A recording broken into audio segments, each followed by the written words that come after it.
Welcome to SmartNationPro. On this channel, you will learn the English language for beginners.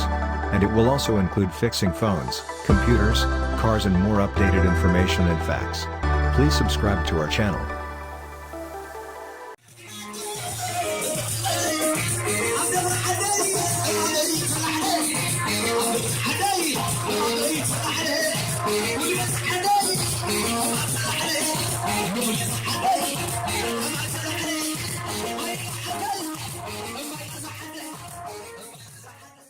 سلام نعم زخبركم تخاتاتلتي SmartNationPro كم يكنيهم أمنايلو مدبنا كم تيابار استسخاتاتلكم قايلا حاتيات ديو ኣይኮነን ዝብል ይኾን ብዙሕ ግዜ ኤርትራውያን ብፍላይ ድማ ተኸተልቲ እምነት ክርስትና ብዛዕባ ዘርእሲ ማለት ጓይላ ሓጢያት ድዩ ኣይኮነን ክካትዑን በብዝተረድኦም ከዓ ገለን እወ ገለካ ኣይኮነን ኢሎም ክምልሱ ሰሚዕና ኣለና እሞ ኸዳ እቲ ቅኑዕ መልሲ ኣይና እዩ ጓይላ ሓጢያት ድዩ ወይስ ኣይኮነን ስለዚ እምበኣር ንሕና ድማ ኣብ SmartNation ነዚ ሕቶ ዝምልስ መደብና ሒዝናልኩም ቀሪብና ዘለና እሞ ክሳብ መወዳእታ መደብና ተኸታተሉ ኣብዛ ቻነል ሓደስቲ ዝኾንኩም ተኸታተልቲ ድማ ኣብዛ ቻነል ዝቐርብ ኣገደስቲ ቪድዮታትን ትምህርታትን ምንት ከይሓልፈኩም ሰብስክራይብ ብምግባር ናይ ወትሩ ተኸታተልትና ክትኮኑ ንዕድም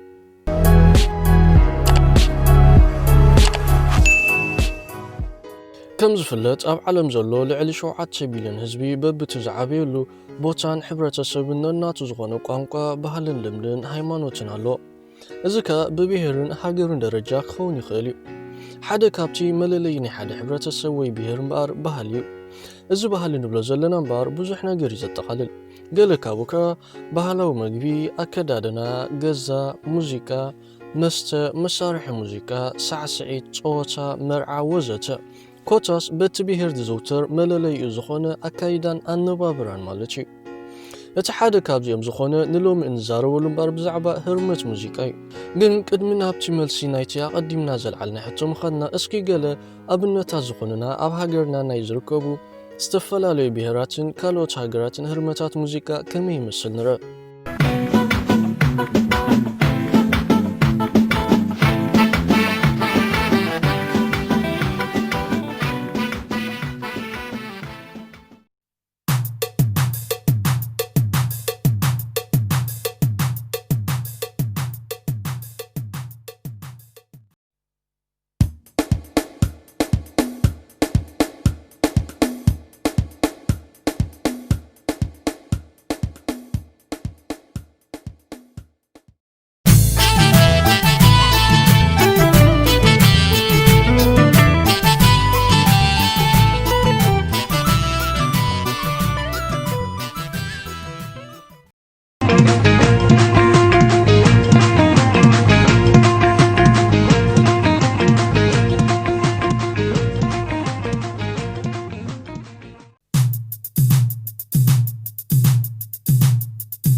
ከምቲ ኣብ መእተዊ መደብና ዝገለጽኩም እምበኣር እቲ ኣካታዒ ኣርእስቲ ኮይኑ ዘሎ እዚ ንብሔር ትግርኛ ጥራይ ዝውክልን መለለይና ዝኾነን ብዙሕ ግዜ ድማ ጓይላ ኢልና እንፅውዖን ናይ ትግርኛ ህርመት እዩ እምበኣር ከስ እቶም ጓይላ ሓጢያት እዩ ዝብሉ ሰባት ካብ ምንታይ ተበጊሶም ኮን ይኾኑ ዝብል ሕቶ ክለዓል ግድን እዩ እወ እምበኣር ሓጢያት እዩ ይብሉ ካብ ሃለዉ ምስ እምነት ወይ ሃይማኖት ምትሕሓዝ ኣለዎ ማለት እዩ ልክዕ እዚ ዝበሃል ዘሎ እምበኣር ኣብ እምነት ክርስትና ኮይኑ ኣብ መጽሓፍ ቅዱስ ኣብ ገላትያ ምዕራፍ 5 ፍቅዲ 21 ተጠቒሱ ንረኽቦ እቲ ጽሑፍ ከዓ ከምዚ ንዕዘቦ ዘለና ኮይኑ ካብ ፍቅዲ 19 ጀሚሩ እቲ ግብሪ ስጋ ከዓ ግህድ እዩ ኢሉ እንዳዘርዘሮም ናብ ፍቅዲ 21 መፅኡ ዘሎ ከምዚ ንዕዘቦ ዘለና ከዓ ቅንኣት ቅትለት ስኽራን ጓይላ ከምዚ ዘመሰለ ካልእ እውን እዩ እቶም ከምዚ ዘመሰለ ዝገብሩ ንመንግስቲ ኣምላኽ ከምዘይ ወርሶዋ ከም ተቐደም ዝበልኩ ኣቐዲመ እብለኩም ኣለኹ ድማ ይብል። ሕራይ እምበር ኣብዚ ጥቕሲ ከም ዘንበብናዮ ጓይላ ሓደ ካብቶም ንመንግስቲ ኣምላኽ ንኸይትወርስ ዝገብሩ ሓጥያት እዩ። እምበርከስ ኣብዚ ስዒቡ መጀመርታ ክለዓል ዘሎ ሕቶ ጓይላ እንታይ ማለት እዩ? እዚ ጓይላ ተባሂሉ ተጻሒፉ ዘሎኸ ብሓቂ ድዩ ብዛዕባ እቲ ንሕና ብሄር ትግርኛ እንጥቀመሉ ህርመት ሙዚቃ ዝዛረብ ዘሎ? ካብዚ ኩሉ ኣብ ዓለም ሙሉእ ዘሎ ህርመታት ሙዚቃ ዳ ስለምንታይ እዩ እግዚኣብሔር ነዚ ናትና ጥራይ ፈልዩ ሓጥያት እዩ ኢልዎ? እንታይ ኣበሳ ስለ ዝተረኽቦ እዩ? እቲ መልሲ እምበር ከምዚ ስዕብ እዩ። እምበርከስ ሕጂ እውን ቅድሚ ናብቲ ብዙሕ ግዜ ብጌጋ እንርድኦ ቃል ብቓሉ ትርጉም ጓይላ ምኻድና ብመሰረት እቲ ኣብ መጽሓፍ ቅዱስ ሰፊሩ ዘሎ ቃል ንመን ከም ዝውክል ንርአ። መጀመርታ እዚ ብትግርኛ ጓይላ ኢሉ ተተርጉሙ ዘሎ ቃል ኣብ ናይ እንግሊዝኛ መጽሓፍ ቅዱስ ንኣብነት ኦርጂ ወይ እውን ዋይልድ ፓርቲስ ማለት እዩ ኢልዎ ኣሎ። በቲ ኦሪጂናል ዝተጻሕፈሉ ቋንቋ ግሪክ እንተርእዩናዮ ከዓ ከምዚ ትዕዘብዎ ዘለኹም ኮይኑ በቲ ናይ ሽዑ ቋንቋ ግሪክ ኮሙም ይድመጽ። እዚ ማለት ከዓ እቲ ኣብቲ ሽዑ እዋን ኣብ ግሪክ ከምኡውን ሮማ ዝግበር ዝነበረ መስተን ስኽራንን ዕብዳንን ከምኡውን ጠገለ ዝሰኣነ ፍኑው ፆታዊ ተግባራት ዝበዝሖን ድግስ ወይ ፓርቲ እዩ። ንኣብነት ፊልም ስፓርታከስ ወይ እውን ተመሳሳሊ ነቲ ሽዑ ግዜ ዝገልጽ ፊልምታት እንተዳ ተዓዚብኩም ኮይንኩም እቲ ተኣኪቦም ዝገብርዎ ብመስተን ዕብዳንን ዝተሰነየ ከምኡውን ፍኑው ወሲባዊ ተግባራት ወይ ኦፕን ሴክስ ዘለዎ ድግስ ወይ ፓርቲ እዩ። ብኻልእ ቋንቋ እውን ከም ኣራማይስ ንኣብነት እዚ ናይ ጥንቲ ቋንቋ ኣብ ናይ ሶርያውያን መጽሓፍ ቅዱስ ዘሎን ዓረብን እውን ላስቬስ ሶንግስ ማለት ንወሲባዊ ስምዒት ዝዕድም ደርፍታት እዚ ከዓ እቲ ለይቲ ዝገብርዎ ዝነበሩ ፈንጠዝያ ማለት እዩ። እዚ ዋይልድ ፓርቲስ ንብሎ ዘለና ሕጂ እውን ኣብ ግዜና ገና ይቕፅል እዩ ዘሎ። ስለዚ ነቲ ኣብ ሽዑ ግዜ ልሙድን ከም ተራ ነገር ዝረአ ዝነበረ ኣጸያፊ ተግባራት ዝበዝሖ ዳንኬራን ድግሳትን ኣብ ቅድሚ እግዚኣብሔር ፉንፉን ብምዃኑ ንዕኡ ብምግባሮም ንመንግስቲ ኣምላኽ ክወርሱ ከም ዘይክእሉ እዩ ዝሕብሮም ዘሎ። ስለዚ እምበር ናብቲ ናይ ትግርኛ ትርጉም ምስ ንመጽእ ሓደ ክርድአና ዘለዎ ነገር ኣሎ። ብርግጽ ጓይላ ሓጥያት እዩ። እንተኾነ ግን እዚ ጓይላ ዝብል ቃል ኣብ ትግርኛ ልክዕ ከምታ ቀዲምና ዝገለጽናዮ ብዛዕባ እቲ ዝግበር ድግስ ወይ ፓርቲ ኮይኑ እዚ ከዓ ብስኽራንን ባእስን ካብ ስነ ምግባር ወፃኢ ዝኾነ ጽዩፍ ባህርያት እንዳንጸባረቕካ ዝግበር ማለት ዳ እምበር ነቲ ብልምዲ ጓይላ ኢልና እንጽውዖ ህርመት ትግርኛ ዝውክል ኣይኮነን። ሕጂ እውን እቲ ኣገባብ ዳ ተቐይሩ እምበር ልክዕ ከምቲ ኣብ ግሪክን ሮማን ዝገብርዎ ዝነበሩ ዘሕንቕ ተግባራት ኣብ ቃልዕ ከይተረፈውን ይትግበር ኣሎ። ኣባና ኣብ ኤርትራውያን እውን ናይ ስነ ስርዓት ባህልን ክብርን ዳ ጸኒሕና እምበር ወላ እኳ ከምቲ ኣብ ጸዓዱ ይኹን ካልኦት እንሪኦ ዝተጋነነ ኣይኹን ካብ ምትግባሩስ ዓዳ ይወዓልናን። እዚ ከዓ ለይታዊ ትልሂታት ይኹን ዳንኬራ ብምምሳይ ዝግበር ናይ ስኽራንን ባእስን ካብ ስነ ምግባር ወፃኢ ከምኡውን ኣብ ቅድሚ እግዚኣብሔር ፉንፉን ዝኾነ ጽዩፍ ተግባራትን ባህርያትን እንዳንጸባረቕካ ዝግበር ጓይላ ወይ ድግስ ማለት እዩ።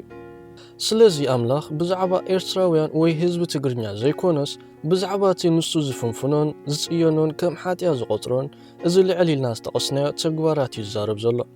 ከምቲ ኣብ መእተዊ መደብና ዝበልናዮ ኣብ ኩሉ ከባቢታት ዓለም ኩሉ ሰብ ነናቱ ዝኾነ ዝኮርዓሉን ዝሕበነሉን ባህልታትን ክብርታትን ናይ ኣነባብራ ስርዓታትን ኣሎ። እዚ ከዓ ካብ ካልኦት ህዝብታት ፍልይ ዘብለካ ከምኡውን እንታይነትካን መንነትካን እዩ ዝገልጽ። ስለዚ ብህርመት ብቕልጣፈ ብቕኒት ከምኡውን ሳዕስዒት ተኸፋፊሉ ብዝተፈላለየ ኣገባብ ክጽወት ዝኽእል ኣዝዩ ዝድነቕ ንመንነትና ዝገልጽ ባህላዊ ህርመት ሙዚቃ እዩ ዘለና። እዚ ጥራይ ዘይኮነ እቲ ሕብረተሰብና ዝፈጠሮ ናቱ ዝኾነ ስርዓት ዝሓለወ ቅዲ ሳዕስዒት ህርመት ወይ ቢት ናይ ሙዚቃ መሳርሒ ሙዚቃታት ከም መለኸት፣ ክራር፣ ዋጣን ካልኦትን ንብልሕን ሓይሊ ፈጠራውነትን ናይቲ ሕብረተሰብና ዝገልጽ ዳ እምበር ምስ ድኽመትን ሓጥያትን ዘተኣሳስር ከም ዘይብሉ ክንፈልጥ ይግባእ። ሕጂ እውን ዝኸበርኩም ተኸታተልትና ዝኾነ ሕቶ ዝህልወኩም ብመንገዲ ኮመንት ወይ እውን ናይ ኢሜይል ኣድራሻና ክትልእኹልና ትኽእሉ ኢኹም። ኣብ ቀጻሊ ብኻልእ መደብ ክሳብ ንራኸብ ሰሰናይ ንዓኹም።